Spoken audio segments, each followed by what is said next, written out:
If you've ever wondered what scientific evidence there might be for parallel universes, keep watching. I'm going to share the results of a bizarre experiment that just might blow your mind and completely change your perspective of life. By the way, I'm Michael Ravenwood, and I'm an empowerment coach that throws real lightning bolts. So, if what I share in this video speaks to you and you want to completely change your experience in 90 days, go ahead and use the link in the bio or message me. And now, about parallel universes. Now, for this one, I'm going to need a whiteboard. So, they had this photon emitter, okay? And it fires one photon at a time. Boop, fires it out, right? And in front of this photon emitter, they put a beam splitter, which is a half-silvered mirror. That means that if a photon is emitted, 50% of the time, the photon will pass straight through the beam splitter as if it was a pane of glass, and then 50% of the time, it will be reflected downward, okay? So let's call this path A, and let's call this path B. A and B, right?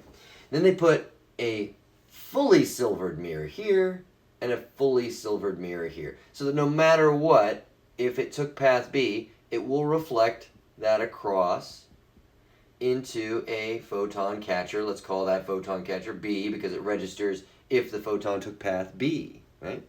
And then they put a photon catcher A down here so that it tracks if the photon took path A. So they fire photon after photon after photon. In this scenario, I put that on a tripod so it could stand up, they will find that 100% of the time, it will either take path A or it will take path B. But then, they did something super tricksy. And I don't even know how they come up with ideas like this. This is really amazing. They fired a photon and waited for the length of time where they know it has passed this like decision point, right? And it goes either in path A or path B. And then they slip a beam splitter into this spot right here, right? And what shows up on this beam splitter is what's called an interference pattern. And an interference pattern only happens when a light source interacts with itself. It's the way that holograms are made. They take a beam splitter and they will fire a continuous stream of light through the beam splitter. And then they will take an object like an apple, let's say, right? And then the light will bounce off of the apple from one source and onto a holographic plate, and then it will bounce off and then bounce again off of the apple and onto the holographic plate. And what will show up on that is like raindrops on the surface of water. And that will create a three-dimensional image of the object. So this right here, they've set it up such that when you fire the photon one at a time, and it can take either path A or path B, it does only take path A or path B because we're choosing to set up the experiment such that we can only see things in either or way. But light, as demonstrated by the two-slit experiment and the interference patterns, actually has a dual nature of being both particle and wave. So what happens is that when you fire a photon out of here, and let's just say in this setup where this beam splitter's not there, it takes just path A, there's apparently like the ghost of path B, or the latent potentiality of path B that always exists.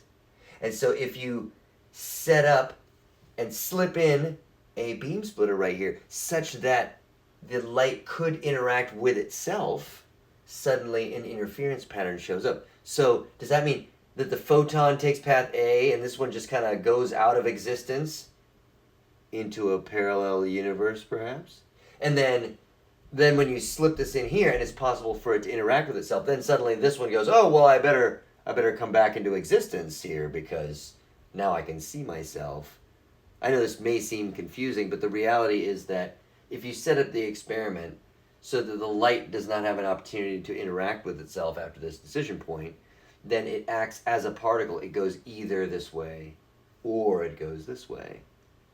But if you set up the experiment such that the light can interact with itself, then suddenly, let's say it took path A, right? Suddenly, the potentiality of path B just winks into existence so that it can interact with itself. Strange, isn't it?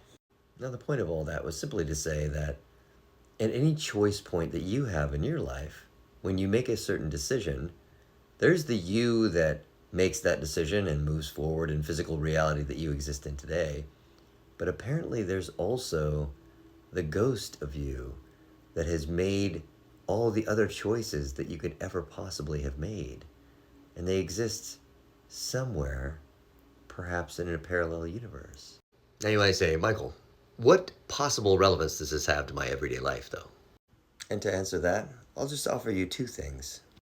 One is just to say that if that's true, if we set up an experiment one way and light shows up as an either-or way, that it either goes this path or it goes another path, but then you set it up another way and you allow it to interact with itself, suddenly that part of it that didn't exist before winks into existence. What else is possible? And another is to say that if that is possible, is it also possible that every single choice I ever make, there's also another me that's making all the other choices?